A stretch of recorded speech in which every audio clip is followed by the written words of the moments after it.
Good morning, church.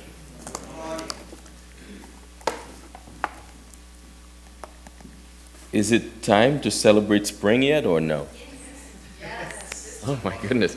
You know that we are into something when New Englanders are celebrating the coming of spring. I mean, I thought you all like snow. What's wrong with you?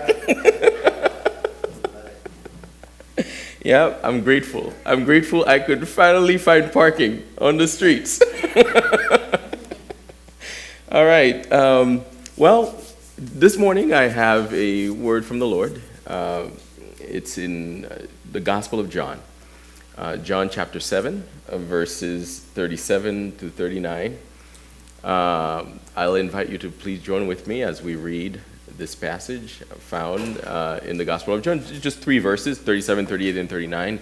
And if you're able, as we usually do, you would please stand and we'll read these verses together. And it goes like this, John.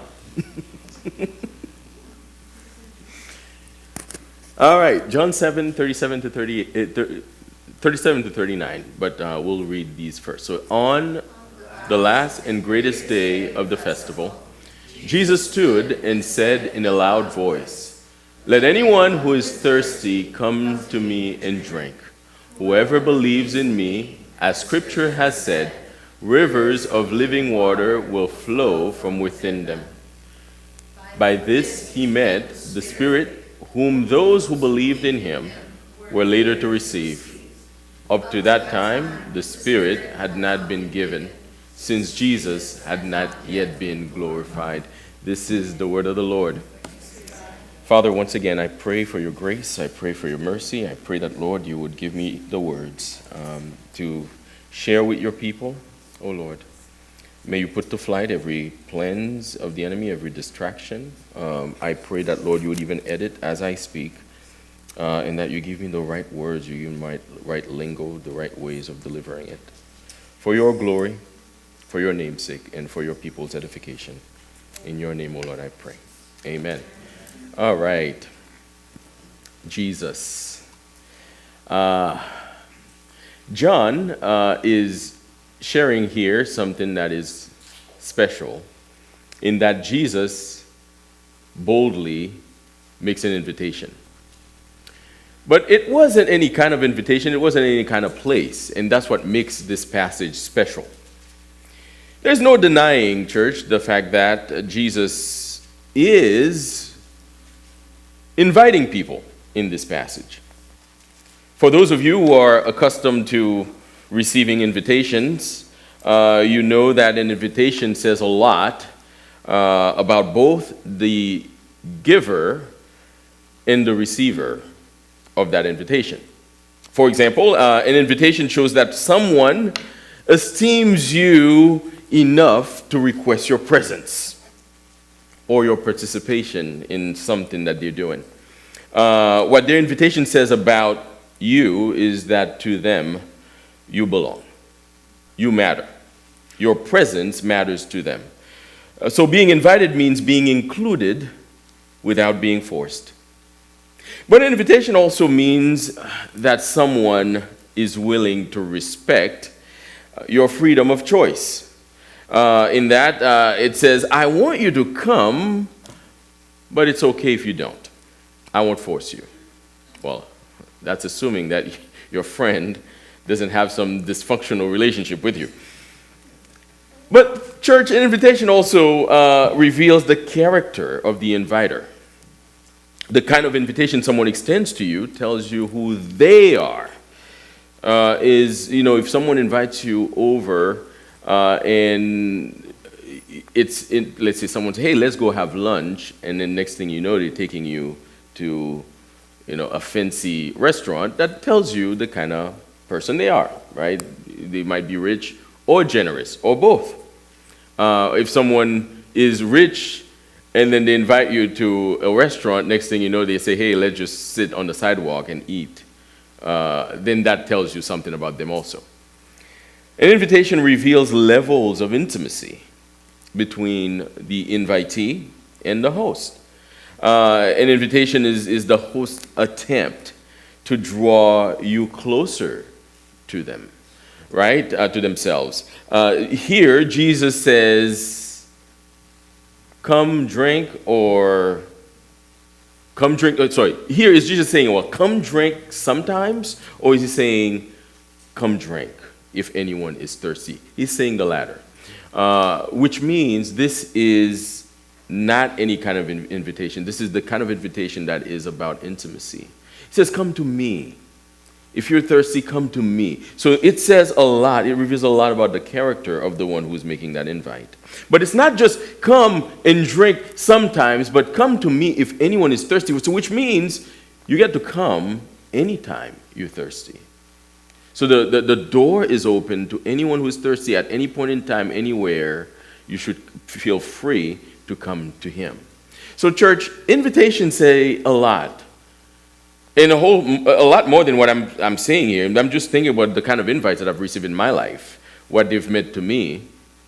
But invitations that get extended by the likes of, that by someone like Jesus Christ, will say a lot. It reveals the character of the inviter. It reveals the generosity of the inviter. It reveals that to them, to him, you matter. You are important to him. So in today's passage, church, Jesus is making that very clear. And it matters to us as a church. It matters to us as a church, not just as a church community now, but it matters to us as a church in this world. When you read the scriptures, you will quickly see that this is not the first time that Jesus is extending invitations to people. For example, in John chapter 1, he told Andrew and some other disciples, come and see. Well, that's an invite. In Matthew 4, he told Peter and John, follow me and I'll make of you fishers of men. Well, that's also an invitation.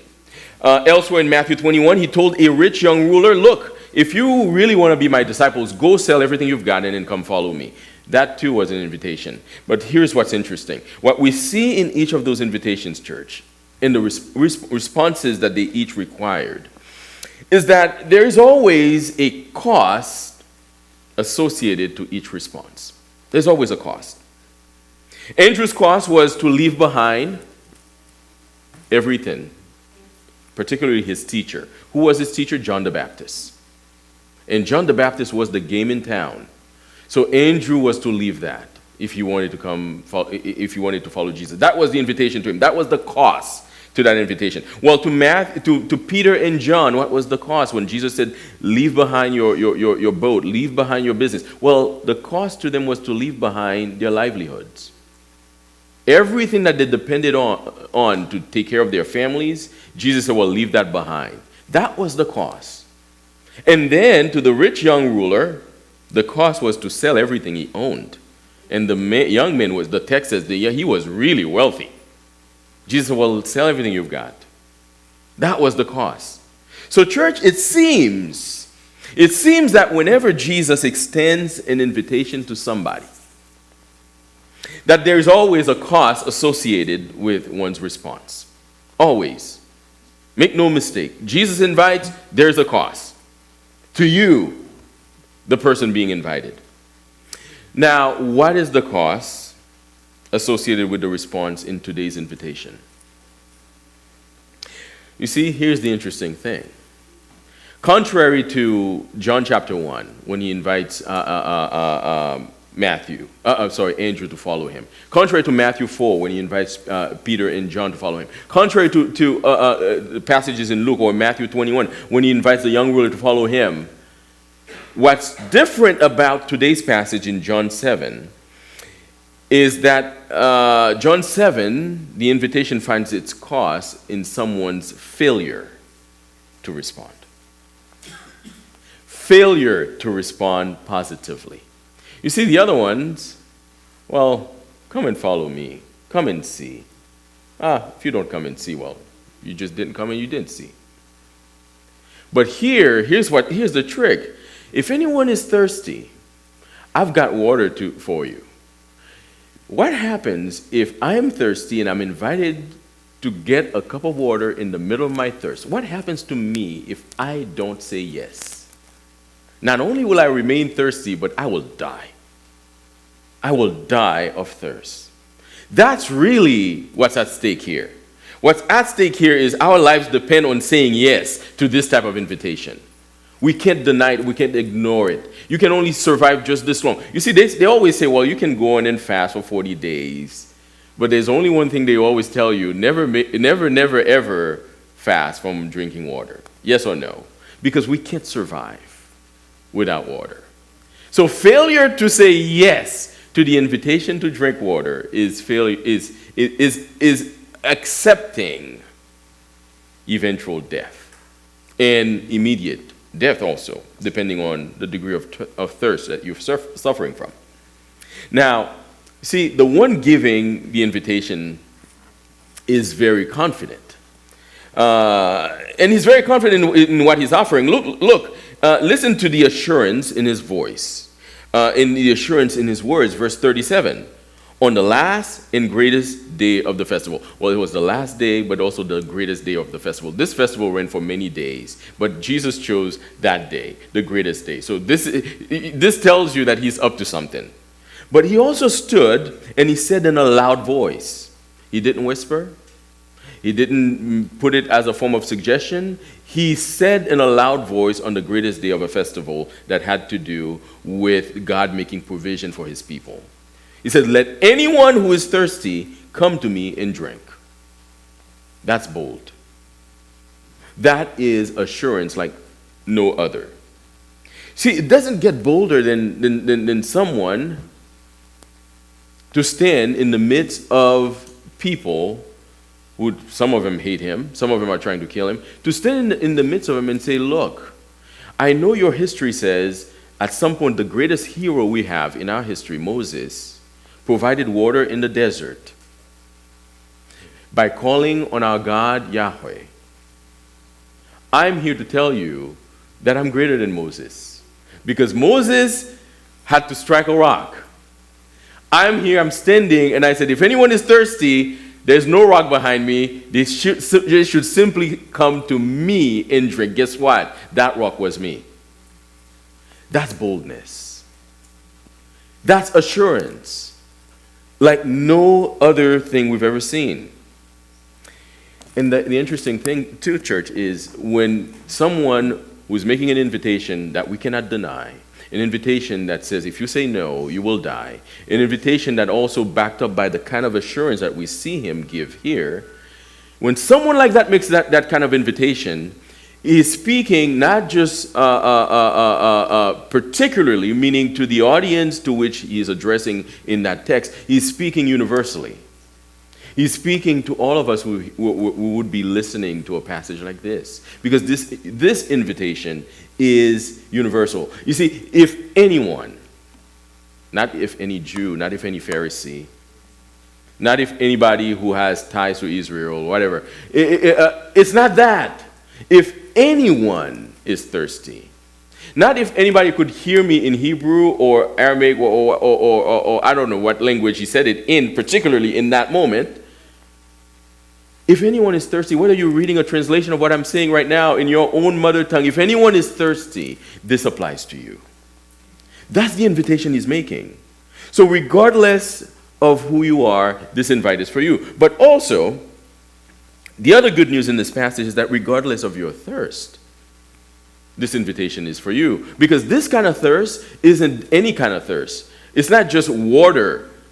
He's just using water here as a metaphor, so more or less. It's more something more profound. As a matter of fact, verse 39 tells you what he's addressing. He says, I'm talking about the Spirit, which is the Spirit of God. The Spirit of God, by the way, if you read Genesis, the Spirit of God is the commending presence over all creation. He said, in the beginning, God created the heavens and the earth was formless and empty, and then the Spirit of God hovered over the surfaces of the deep. The first person of the Godhead to be introduced to humanity was the Spirit of God. And then the Spirit of God brought about everything into existence. Remember, it's the Spirit of God, the breath of God, that spoke everything into existence. And Jesus is saying, look, What I'm offering you here, you may think it's water, but it's much more than water. It's something much more profound than that. It will quench any kind of thirst, not just the thirst for H2O, but it's the kind of thirst that your soul yearns for. And that's also what he's addressing here. So not only he's bold, not only he gives assurance, not only this water will satisfy you beyond biological needs, but it will be the kind of thing that will satisfy your soul. And this morning, the universality of this passage is this. Since this will satisfy your soul, since this is water that goes beyond quenching your thirst at a biological level, this speaks to the kind of thirst that you are having right now where you're sitting. It doesn't matter what kind of thirst you have, regardless of that thirst, also regardless of your awareness of that thirst.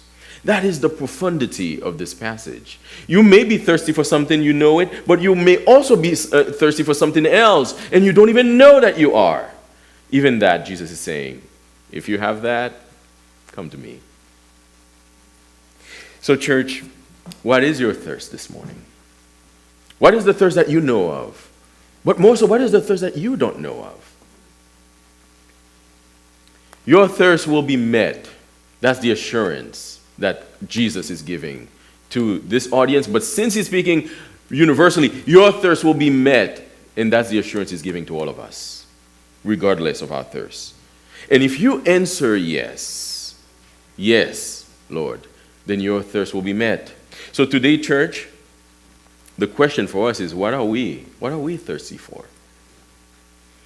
The passage suggests the kind of thirst the water Jesus offers will satisfy. It suggests something for the immediate audience, but I told you it applies universally as well. But let's first look at what it meant for the immediate audience. Well, verse 37 says it was a festival. It was the day of a feast. Well, which feast was that? It was the Feast of Booths. And the Feast of Booths means it's a celebration that the Israelites had that pointed back to how God provided for them in the desert when they were nomads, when they were homeless, when they were out in the open. Yahweh, Jehovah God, made provision for them regardless of the weather, regardless of the time of day. He put a roof over their heads. That's why it's the Festival of Tents. That's another name for that particular feast. And he gave them food. So every time the Israelites would recount their stories, they would remember that there is a God. The God that they serve always makes provision for them in the worst of places, a desert. Now, a desert, I don't know if you've seen deserts. I've seen deserts. I've walked in deserts. A desert is no fun place, though. A desert is ugly. I know some people say, oh, it's so charming. Give me a break. A desert is dry, okay? It's dry. The sun is hot, okay? And then if you like me, you're walking around, your feet are dusty. I don't like my feet getting dusty.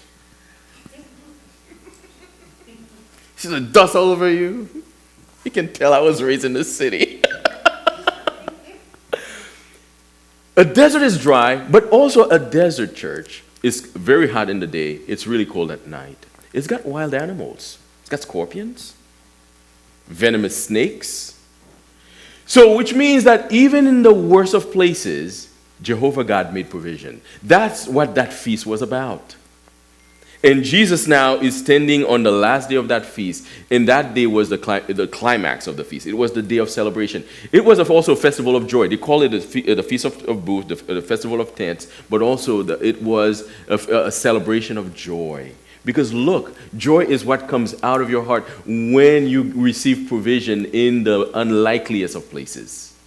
That's what that festival was about. And Jesus stood on the last day of that feast and said, look, I know what your needs are. I know that you have needs, and even the needs you don't even think you have. I want you to know I can meet them. If you're thirsty, come to me. Come to me, and I will meet that need. God, I am the one who makes provision for you. So I don't know what kind of desert you may be in. I don't know which desert you may be experiencing in your life right now. But to the immediate audience, Their celebration was tied to them being in a desert, to their ancestors being in a desert, and God making provision in that desert for them. And Jesus is using that to tell you, to tell them particularly that he is their solution, but to tell us universally that he is the solution to our needs in our desert. So this morning, that's the invitation to us. What is the need? What need do you have? What is your thirst? What is your desert? And if you are aware of it, you know what to do. Jesus says, come to him. But even if you're not aware of it, you still know what to do. Jesus still says, you can come to me. That is the great provision in this text. Now, I need to be a little bit more specific, because to just say, well, what is your need? And we have many, is great, it's true. But we could all walk away and say, well, okay, well, that's nice. The question I would ask now is, what is the most pressing need you think our world is expressing right now? What is the greatest need you think most of us, or we as a congregation, is expressing right now? Well, I'm going to take liberty at suggesting what I think that need is. I think it is the need for hope. I think we're in great need of hope. In this season, not just as a world, but also as a country, we need hope. But not just as a country, as a congregation, we need hope. We are in dire need for hope. You see, I'll try to prove that to you. Maybe it won't be much of a proof. It will just be, you will agree with me by the time I finish telling you what I'm about to tell you. See, across much of our world today, what do the headlines say? Well, the headlines tell a story of grinding conflict and unresolved wounds. In Europe, the war between Russia and Ukraine is still going on. It's devastating cities, it's taking lives, uprooting millions of people. It's just unbelievable what's happening. Ethnic and territorial tensions simmer elsewhere in Europe. They don't really make much of the bigger headlines because there's so much happening, but there's still conflict between Armenia and Azerbaijan. In Africa, the conflict is in the eastern Congo, between the Democratic Republic of the Congo and Rwanda. And last Sunday, we woke up to yet another war in the Middle East. This time, it's not the conflict between Israel and Hamas in the Gaza Strip. This time around, it's direct strikes between Israel and the United States against Iran. We've also learned of missiles striking different parts of the Middle East, whether it's Qatar or Dubai and even Saudi Arabia. But what really struck me was, in the midst of it all, we also learned that a girls' primary school in Minab in Iran's Hormozgan province, which is a province in Iran called Hormozgan. There's a school there that had about 165 schoolgirls, and they all perished due to missiles that the United States and Israel dropped on them. I have many, many classmates in that region. Not long ago, I was in the region. A friend of mine, a roommate of mine, sent a message to some of us and said, look, I'm standing on the balcony of my house watching missiles colliding in the air because their air defense system kicked into full gear. Church cities are shattered.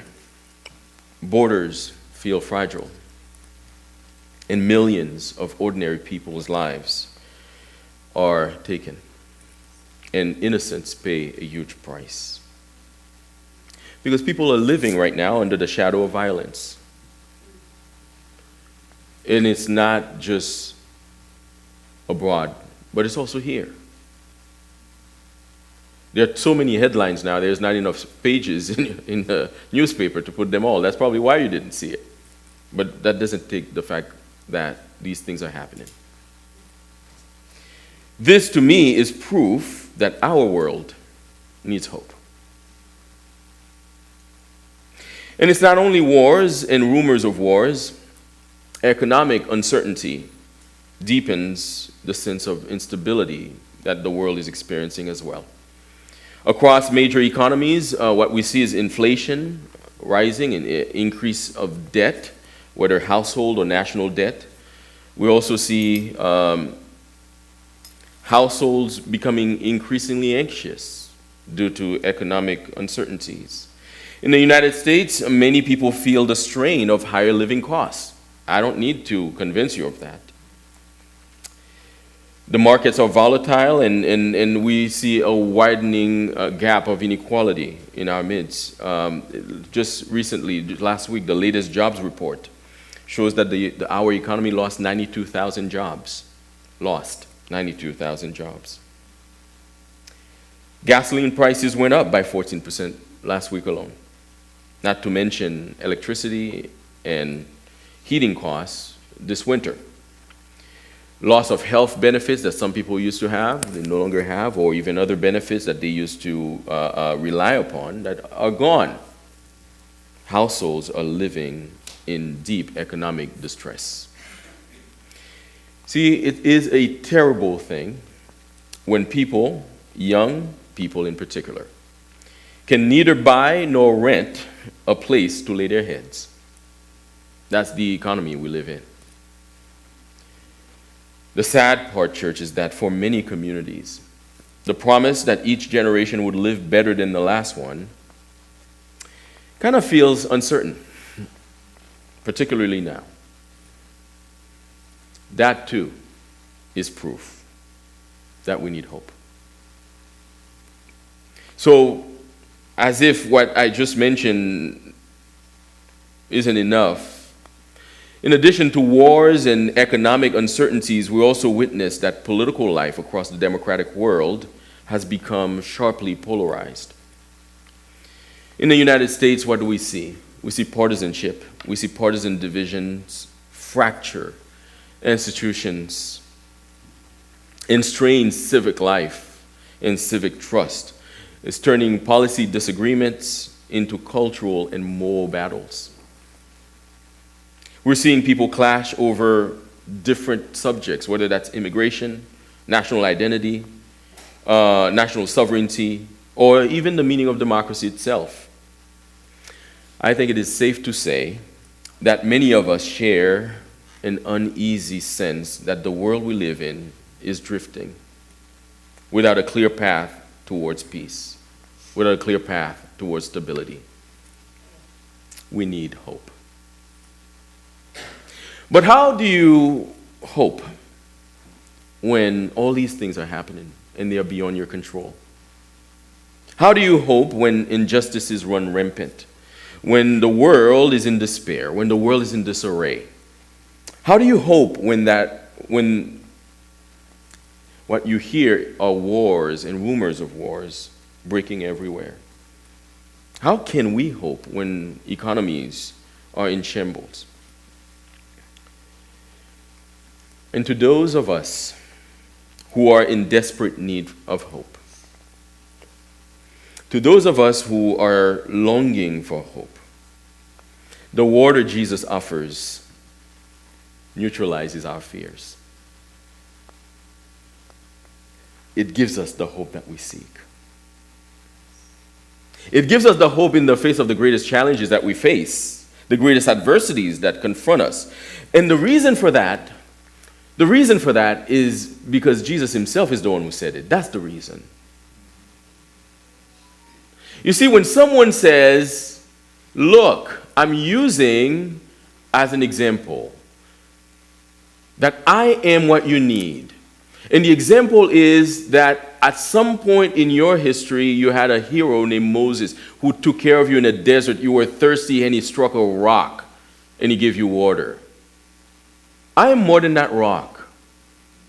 Because that rock was an earthly rock. I am the rock of ages.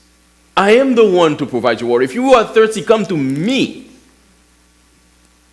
I'm more than Moses. Because Moses didn't give you the water. I did. But it's not just that. If that were the case, that would have been an application just to the immediate audience. The assurance he's giving us is universal, which means that, look, I'm not only the solution to the people in John 7, I'm the solution to you this morning. Because the one who gave that answer, the one who made that promise, is the very one who died and resurrected. I am the one who conquered death. I am the one who could not remain in the tomb. I am the one, although I was dead, I'm now alive. That is the one who's making this promise. That's why this promise is sure. That's why if you come to him, your fears will be taken care of. That's why if you come to him, he is the hope of the world. If anyone is thirsty for hope, you can come to Jesus. He will provide you the hope that your soul is seeking.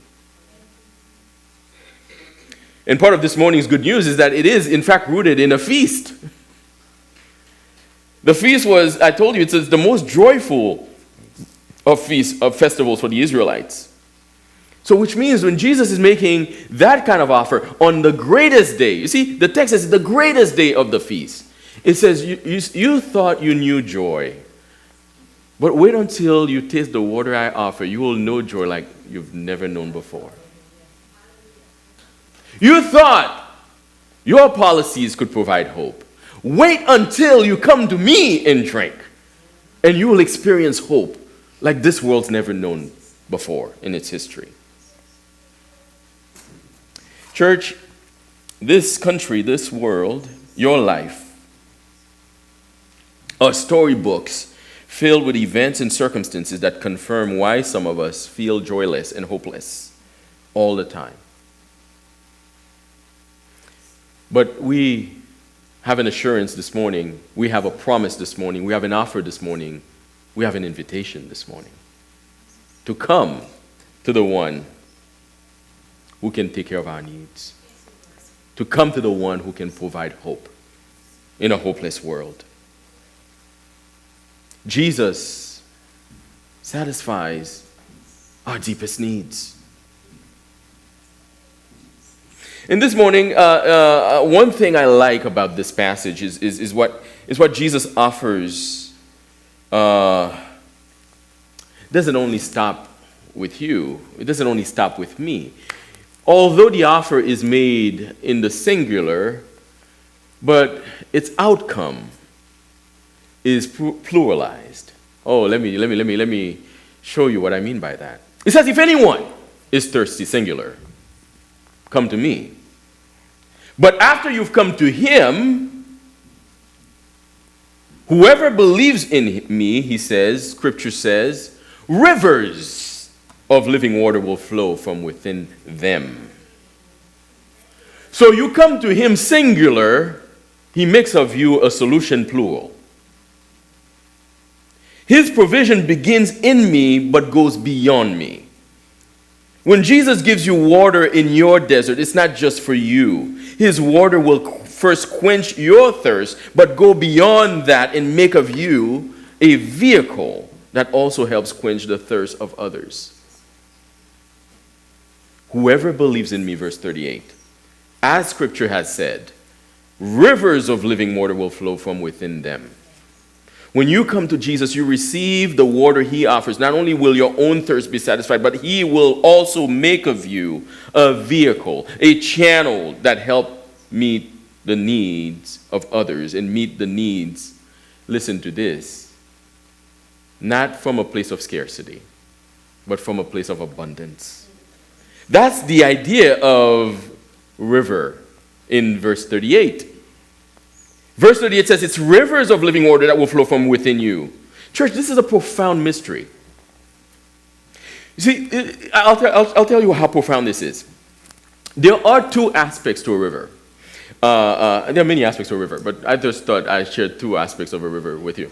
The first one that I want to share with you is that when you think of a river, people come to a river.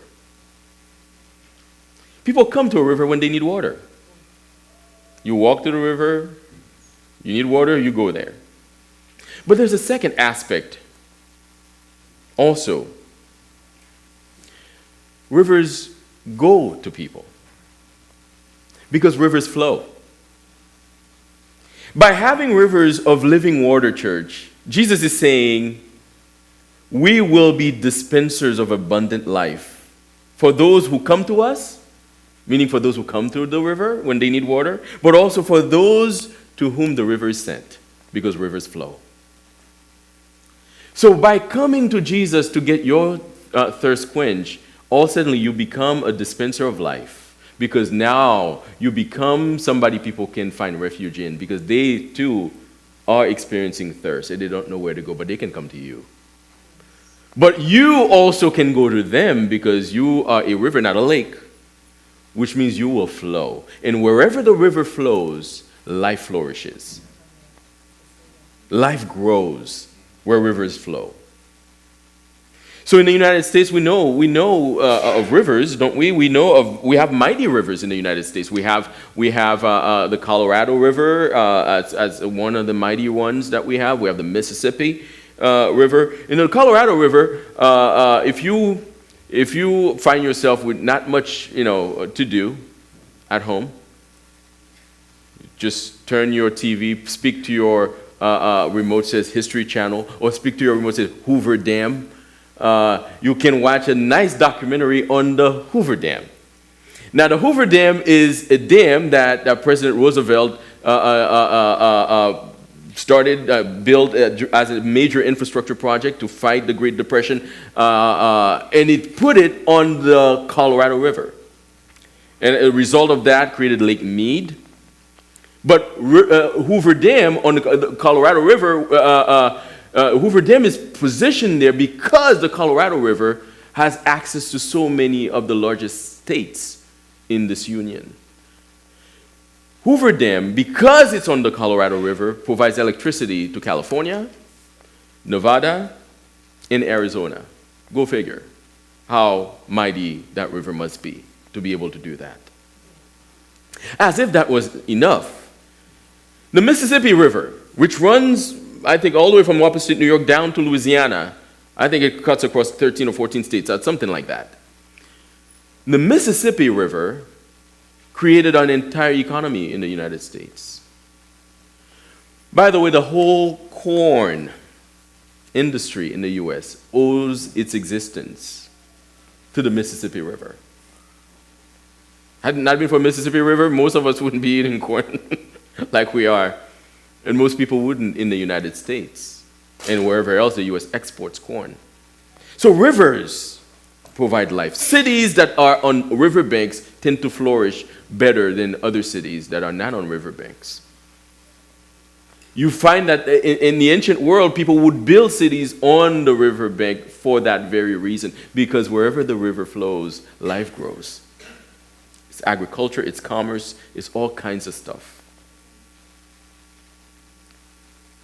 The Word of God is saying, as Scripture says, those of you who are thirsty, if you go to Jesus, rivers of living water will flow from you. Not a river. I just told you what one river could do, what one river can do, what one river is doing. Can you imagine rivers flowing out of you? Can you imagine rivers flowing out of each and every one of us? What kind of provision will that make in this world? That is the promise of this passage. That is the guarantee of this passage if we were to yield, if we were to say yes to this invitation. Church, I thought when Jesus made that invitation to me, I was just coming for myself. I thought I was just coming for a little cup of water. But little did I realize that my little cup of water that will quench my own thirst will transform me into mighty rivers that take care of multitudes. That is the genius in that passage. But all I got to do is to recognize that I'm thirsty and then yield to the one who can quench my thirst. Jesus is making that offer. Because what he's doing is this.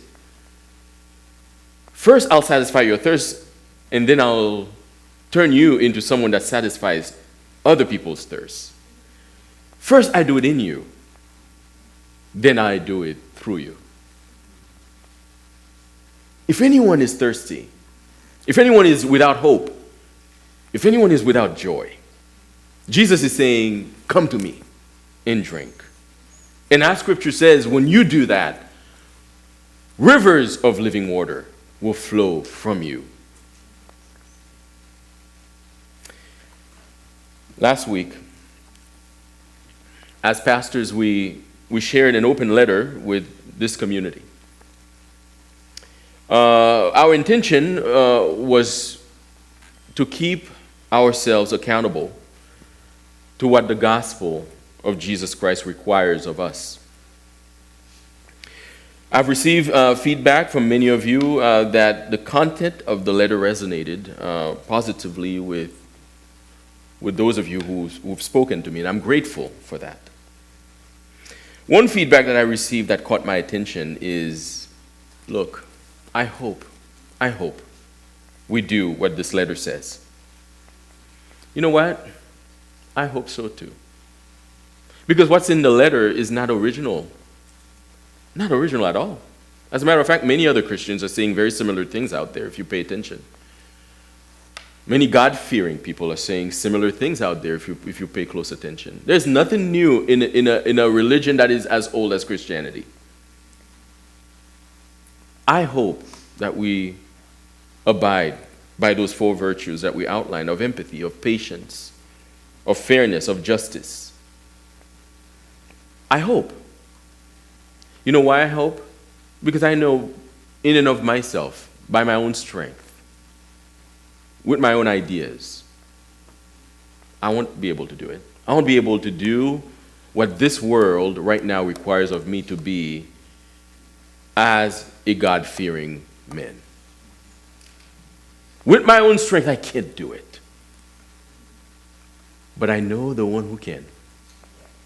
I know the one who offers living water. I know the one who can empower me with his living water so that I can live that life that he's calling me to live, so that out of me, once I have my thirst quenched, out of me will flow the rivers of living water. Church, you can't live up to that standard either. You need Jesus Christ. And that's the call to all of us. We don't have the solutions because our solutions are inadequate. We don't have the solutions because our solutions are just downright wrong sometimes. But we know the one who does. We can go to him. The good news is that he's already invited us. You see, it's one thing to show up at someone's house uninvited, but it's another thing when the invitation is out there for you. And Jesus is making that invite to all of us. He says, you see, if you are lacking hope in this world that is in disarray, this world that is falling apart, come to me. Come to me. I am the hope of the world. I am the light of this world. Hope is risky business, you know. Hope is the risky business of calling for the coming of what we cannot see coming. That's what hope is, and that's why it matters. We're calling for what we can't see coming, at least not yet, because our human eyes, the reality before us is telling us otherwise. It's telling us, wow, man, things are really bad out there, and they are. But hope is calling us to say yes. Yes to the future. Yes to a future where nothing is guaranteed. Yes to a future not alone. Yes to a future with Christ. So now, if you're feeling hopeless, you can say yes, even when what you hope to see coming isn't coming yet. You can say yes to a future that looks bleak. You can say yes to a future that looks completely unrealistic. You can say yes to it. Because you're not really saying yes to the future. You're saying yes to a person. You're saying yes to Christ. And I bet on only one thing when it comes to this Christ. I bet on the fact that he resurrected. If he didn't resurrect, nothing that I'm saying here would matter. But because he resurrects, he resurrected, he gave us the assurance that when he says, you can come to me with your hopelessness, you can come to me with your joylessness, you can come to me with your fears. When he says that, you can bet on it. Take it to the bank. Jesus never, ever gives us a check that we go and cash it and then it will yield insufficient funds. Never. You can take that to the bank. We're not hoping in ourselves. We're not hoping in our strength. We're hoping in the one who assures us by his character, by his deeds, by his works, that we will never be disappointed if we put our hope in him. Church, I started this message by telling you what an invitation reveals about the character of the inviter and that of the person being invited. But I left one thing out. And what I left out is this. An invitation requires a response. An invitation puts a demand on the invitee to confirm or deny attendance or participation. There's no room for neutrality when it comes to invitations. Failure to respond is a no. So this morning, what's your response? In 1994, Sprite released a commercial that had ripple effects around the world. Some of you may remember it. The tagline was, image is nothing. Thirst is everything. You can finish it for me. Obey your thirst. Oh, I see some people watch TV. The underlying message was that our drink choices should not be based on the wrong things in life, things that don't really satisfy our thirst, but they should instead be based on what can truly quench our thirst. It was a profound message, except the fact that the Coca-Cola company, the owner of Sprite, thought that Sprite was the solution. They thought that Sprite was the cure-all for all thirsty people out there. But I've got good news for you. Jesus in John 7 is telling us, look, I am the real cure. I am the one who can truly quench your thirst. I'm the one who can truly satisfy your needs. So John 7 is inviting you to obey your thirst this morning. Obey your thirst. Obey your thirst. Say yes to the one who tells you, if anyone is thirsty, come to him and drink. God bless you.